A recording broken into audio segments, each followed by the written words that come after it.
हम थे diplomatic agents में, जहाँ पे हम समझ रहे थे कि ये कौन होते हैं। ये एक रिप्रेजेंटेटिव होते हैं जो कि कंट्री जिन्होंने डिस्पैच किया है, और कंट्री जहाँ पे ये पहुँचे हैं वहाँ कंट्री को रिप्रेजेंट करते हैं जिन्होंने इसको डिस्पैच किया है। ये लिंक होते हैं, डिप्लोमेसी रखते हैं, एक्ट करते हैं डिप्लोमेसी रिलेशनशिप स्मूथ करने के लिए, इस्टेब्लिश करने के लिए, म्यूचुअल रिलेशन बनाने के लिए, और लीगल और पॉलिटिकल ट्रांजैक्शंस अपने पॉलिसीज़, फॉरेन पॉलिसीज़ के हिसाब से करने के लिए रिस्पॉन्सिबल भी होते हैं। So act of diplomacy head of state भी कर सकता है, गवर्नमेंट भी करती है। मतलब ये परफॉर्म कौन कौन कर सकता है, तो हेड ऑफ स्टेट कर सकता है, गवर्नमेंट कर सकती है, मिनिस्टर ऑफ फॉरेन रिलेशन कर सकते हैं, और या डिप्लोमेटिक एजेंट कर सकते हैं। So Congress of Vienna VCLT 1815 first time इसको बोला गया है। जो कस्टमरी रूल्स थे उसको इन्होंने फर्स्ट टाइम कोडिफाई किया, और बोला कि institution of diplomacy continue to develop after 1815 and after establishment of the United Nation the task for codifying the law relating to diplomatic agents was given to the International Law Commission. और ये commission फिर 1961 में इनकी 1961 में इनकी Veena convention बनी, और Veena convention में इसको ड्राफ्ट करके सबमिट किया गया जनरल असेंबली में। सो अक्रेडिटेड स्टेट हम उसको बोलते हैं, रिसीविंग स्टेट को, और डिस्पैच स्टेट हम कहते हैं सेंडिंग स्टेट को।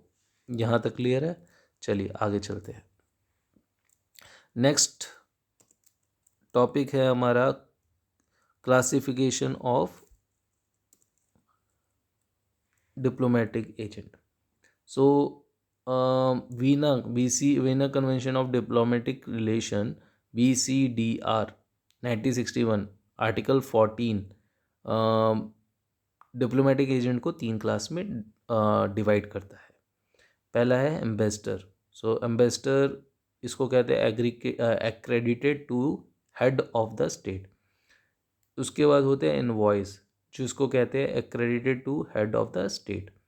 तीसरा होता है charge d affaire, accredited to minister of foreign affair. तो ये 3 क्लासिफिकेशन दी गई है। नेक्स्ट चलते हैं 23 टॉपिक, जो कि है फंक्शन ऑफ डिप्लोमेटिक एजेंट। तो जो ये फंक्शन है, इनके क्या क्या फंक्शंस होते हैं डिप्लोमेटिक एजेंट के, ये बहुत इंपॉर्टेंट है। So section article 3(1) of Veena convention of diplomatic relation 1961 important function lay down करता है, जो कि है स्पीक ऑन। तो PP और CORN। First P stands for protection of right and interest. तो जिम्मेवारी है कि जो राइट और इंटरेस्ट है हमारे सेंडिंग कंट्री के, जिन्होंने डिस्पैच किया है, उनके कंट्री के राइट और इंटरेस्ट को आगे रख के बात करने के लिए। दूसरा है promotion of friendly relationship. So social हो गए, आपके कल्चरल हो गए, और इकोनॉमिकल SCE रिलेशनशिप को रखना, इस्टेब्लिश करना और मेंटेन करना, ये भी एक रिस्पॉन्सिबिलिटी होती है, फंक्शन होता है।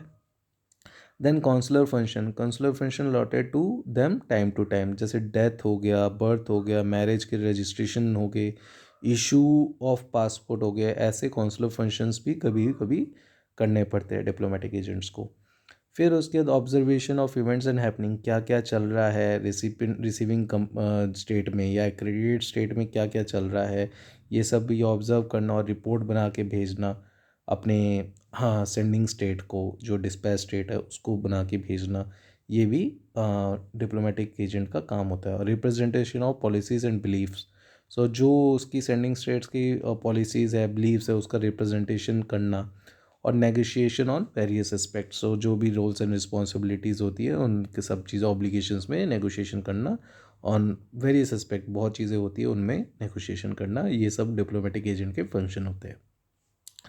24th next topic, 3 theories for diplomatic agent. तो इमर्ज की गई है 3 थ्योरी डिप्लोमेटिक एजेंट्स को लेके, अलग अलग व्यूज़ है। सो सबसे पहला कहता है एक्स्ट्रा टेरिटोरियल फिक्शनल थ्योरी। ये कहता है कि एक डिप्लोमेटिक एजेंट हमेशा एक एक्स्ट्रा टेरिटोरी लेके चलता है। तो मतलब जिस सॉइल में है वो तो फिजिकली वहाँ पे प्रेजेंट है ही, वो उस सॉइल पे भी माना जाएगा जिस सॉइल से ये वो खुद को रिप्रेजेंट करता है। सो सपोज़ इंडिया का पाकिस्तान में गया है, तो पाकिस्तान में तो वो बैठा हुआ है, फिजिकली है, बट हमेशा वो माना जाएगा कि वो इंडिया की सॉइल में प्रेजेंट है। सेकेंड है representative theory, representative of sovereign of the sending state. तो मतलब इसको माना जाता है कि ये एक रिप्रेजेंटेटिव है, इंडिया का रिप्रेजेंटेटिव है, तो सॉवरेन स्टेट का ये रिप्रेजेंटेटिव इसको माना जाएगा, इसलिए इसको रिप्रेजेंटेटिव थ्योरी बोली जाती है।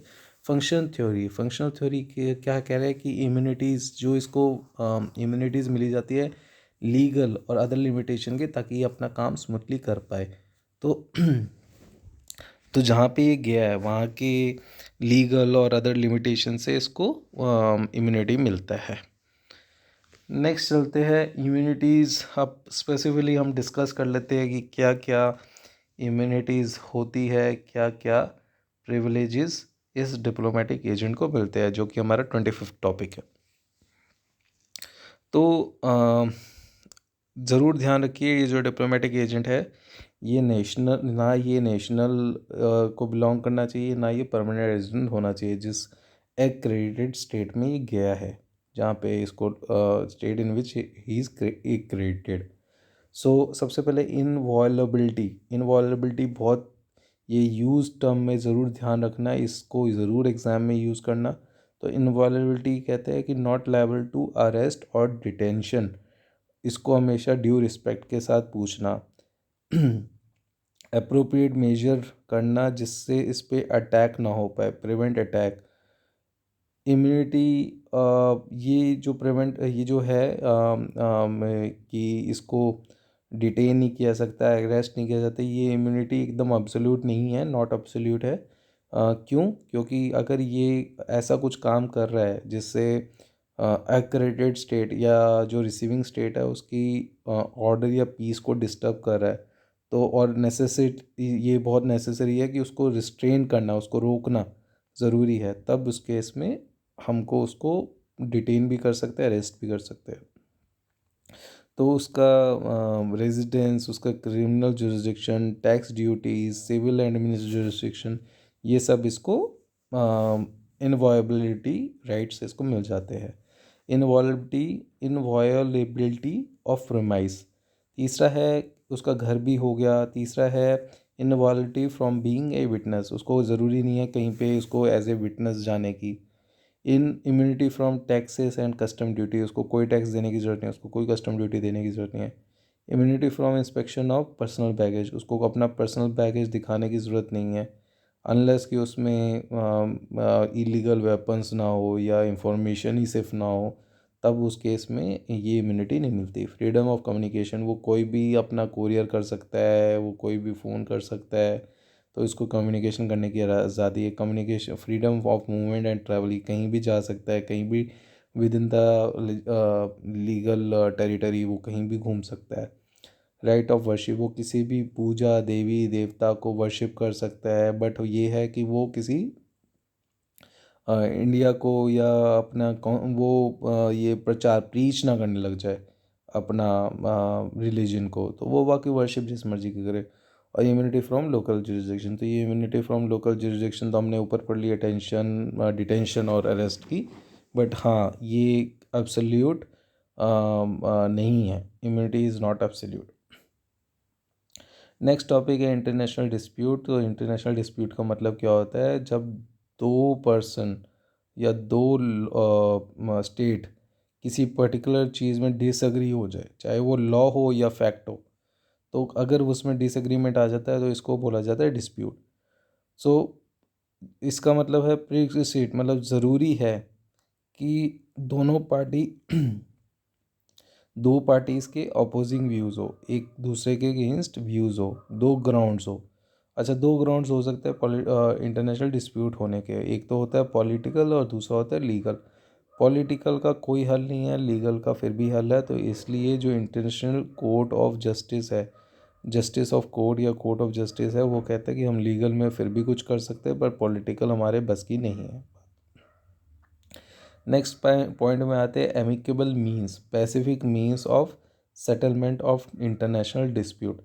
27th बहुत बहुत इम्पॉर्टेंट, क्या क्या तरीके हैं जिससे शांति से आप पीसफुल मीन्स से आप डिस्प्यूट सेटल करा सकता है। तो सबसे पहले नेगोशिएशन में एक कंसेंसस में रीच कर जाए दोनों पार्टियां, तो नेगोशिएशन के थ्रू हल हो जाता है। सबसे दूसरा पहले है मेडिएशन। मेडिएशन जहाँ पे तीसरा बंदा असिस्ट करता है to reach to a consensus. फिर उसके बाद थर्ड पॉइंट, गुड ऑफिस क्या करते हैं, वो खुद नहीं आता एक बंदा, वो क्या करता है एक जगह अरेंज कर देता है कि यहाँ पे दोनों आ जाओ, या एक इवेंट क्रिएट कर देता है जहाँ पे दोनों पार्टीज़ को इकट्ठे मिला देता है, पर वो कहीं भी डिस्कशन में इन्वॉल्व नहीं होता। कंसिलेशन में फैक्ट फाइंडिंग कमेटी हो और उसको कहे कि भाई तुम फैक्ट ढूंढो और रिपोर्ट दो, तो इसमें कंसिलेशन बोला जाता है। फिफ्थ है inquiry.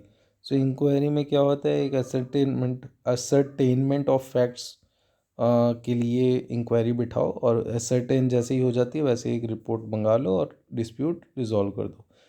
Judicial settlement by the international tribunal, तो दोनों पार्टी ट्रिब्यूनल में चले जाओ, वहाँ पे जुडिशियल सेटलमेंट कर लो, इसके थ्रू आपका हो जाएगा ख़त्म काम।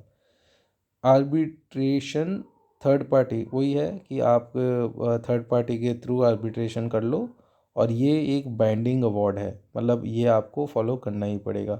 और लास्ट है इंटरनेशनल कोर्ट ऑफ जस्टिस। ये तो आपको पता ही है कि अगेन जैसे ट्रिब्यूनल में वैसे इसमें चले जाओ, बाइंडिंग होगा ही होगा। फिर उसके बाद आता है 28, कंपल्सिव और coercive non peaceful means of settlement of international dispute. So ये नॉन पीसफुल मतलब कहते हैं कोर्सिव, मतलब फोर्स वाली चीज़ों को कोर्सिव कहा जाता है, कंपल्सिव कहा जाता है। सो सबसे पहला है रिटॉर्शन, रिटेलिएशन, टिट फॉर टैट। तो जैसे ई कंट्री ने बी कंट्री को किया वैसे ही उनके सिटीजन्स को कर दो, जैसे ही उनके साथ वैसे ही बिहेवियर कर दो, इसको कहते हैं retortion, retaliation, tit for tat. Second है रिप्राइजल का मतलब है कि अगर आपने, वैसे ये नॉर्मल सिचुएशन में इलीगल होता, बट किसी ने ऐसा कुछ काम किया है जिससे आपको वो काम करना पड़े जो कि इलीगल हो, बट उस सिचुएशन में उसको इलीगल नहीं माना जाएगा क्योंकि आप उसका जवाब दे रहे हो। तीसरा है एम्बार्गो होता है कि आपने जिस कंट्री के साथ आपका पंगा हुआ है उसके आपने शिप्स रिटेन कर लिए पोर्ट्स में, अपने पोर्ट्स में उनकी शिप्स को डिटेन करना is called as embargo. Fourth है ब्लॉकेड क्या किया कि आपने उसकी कोस्टल लाइन को चारों तरफ से ब्लॉक कर दिया है, अब उस पर ना कोई शिप आ सकती है ना जा सकती है, तो इसको ब्लॉकेड बोला जाता है। पांचवा इंटरवेंशन इंटरनल या एक्सटर्नल अफेयर्स में आपने इंटरवेंशन कर दिया। और सिक्स्थ है वॉर। तो ये आपके कंपल्सिव और coercive means of settlement of international dispute हो गए। नेक्स्ट टॉपिक है ब्लॉकेड में यही जो अभी हमने non peaceful means of settlement of dispute पढ़ा है उसमें एक ब्लॉकेड है, उसको थोड़ा सा हम डिटेल में समझ लेते हैं। सो ब्लॉकेड एक तरीके का एक्ट ऑफ वॉर है where one party blocks entire to or departure from a defined part of enemy's territory, most often its coast. So essential element क्या है, it should be done by man of war, किसी और के द्वारा नहीं करना, जो लड़ाई कर रहा है उसी ने करना चाहिए। ब्लॉकेड वॉर मतलब एक तरीके का वॉर ही हुआ। फिर इंग्रेस और एग्रेस मतलब आना जाना शिप्स का प्रिवेंट हो गया हो इस ब्लॉकेड के थ्रू। और फोर्थ है through it whole of the coast or part of the coast of the enemy can be blockade, तो जो कोस्ट है उसका ब्लॉकेड हो गया हो। और फिफ्थ है ब्लॉकेड कोई भी डिस्क्रिमिनेशन ना करती हो कि ये शिप अगर डिफरेंट कंट्री का है तो इसको नहीं रोकते, और कोई ये उस कंट्री का तो इसको रोक दो, ऐसा कोई डिस्क्रिमिनेशन नहीं है डिफरेंट कंट्रीज़ के लिए। तो कंडीशन क्या क्या होती है ब्लॉकेड की, कंडीशन क्या है, इसको इफेक्टिव होना चाहिए, पूरे ताकत से इसका इफेक्टिवनेस इसका रखना चाहिए, तभी इसको ब्लॉकेड मिला। अगर टूट गया तो ब्लॉकेड ख़त्म। कॉन्टीन्यूस इसकी मेंटेनेंस होनी चाहिए, टाइम टाइम पे इसको देखना चाहिए, ऐसा नहीं कि भाई ब्लॉकेड इरेगुलर चल रहा है। प्रॉपर इस्टेब्लिशमेंट, प्रॉपर बोलो कि हाँ इस्टेब्लिश हमने कर दी है। इम्पार्शियलिटी, किसी के साथ भी पार्शियलिटी मत रखना, अगर किसी का जहाज आ रहा है तो वो डिफरेंट कंट्रीज़ को अलग नज़रों से देखो, इम्पार्शलिटी नहीं होनी चाहिए। डिक्लेयर कर दो, नोटिफाई कर दो टू न्यूट्रल स्टेट, सारे न्यूट्रल स्टेट को डिक्लेयर कर दो, नोटिफाई कर दो कि हमने इसमें ब्लॉकेड किया है, ताकि वो लोग इस जगह पे आए ना। एग्जाम्शन टू न्यूट्रल पार्ट, कई हो सकता है कि एक पार्ट को न्यूट्रल पार्ट बोल के हमने कहा हो कि इसको एग्जाम्शन कर दो, इसको ब्लॉकेड से दूर कर दो। और geographical limits of blockade area, तो ये जियोग्राफिकल लिमिट बता दो कि हाँ ये एरिया मैंने ब्लॉकेड कर दिया है, और न्यूट्रल स्टेट्स को बता दो और सबको बता दो, तो बात ख़त्म होगी। अगर फिर भी जान के भी किसी ने पंगे लिए, तो penalty for breach of blockade was the loss of ship in any event and of the cargo if at the any time shipment the blockade was known and might have been known by the supplier. तो अगर जानबूझ के भी अगर उसने कर दिया कि चलो मैं शिप ले जाता हूँ, तो उसके शिप का क्या होगा, लॉस ऑफ द शिप हो जाएगी उसकी, in any event of blockade. Blockade ख़त्म कब होगा? ब्लॉकेट ख़त्म होगा, दो तीन रीजंस है, यहाँ पे अभी पूरा रीजंस नहीं आए हैं, बट मैं आपको बता देता हूँ वर्बली कि क्या क्या किस किस सिचुएशन में ब्लॉकेट को माना जाता है कि ब्लॉकेट ख़त्म हो गया। पहला केस माना जाएगा जब ब्लॉकेड मैं एक्सप्रेसली बोल रहा हूँ, एक्सप्रेसली रेज्ड बाय ब्लॉकेडिंग गवर्नमेंट कि मैं ब्लॉकेड ख़त्म कर रहा हूँ, या ऑफिसर इन कमांड जो है ऑफ ब्लॉकेडिंग फोर्स वो खुद बोलता है कि मैं बंद कर रहा हूँ, तो उस केस में ब्लॉकेड का एंड माना जाएगा, टर्मिनेट माना जाएगा।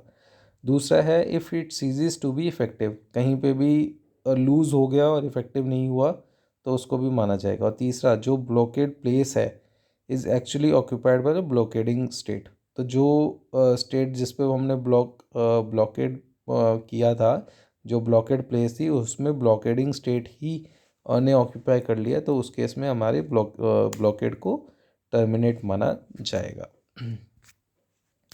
उसके बाद आते हैं इंटरवेंशन। इंटरवेंशन बहुत ही इंपॉर्टेंट टॉपिक है ये, अगेन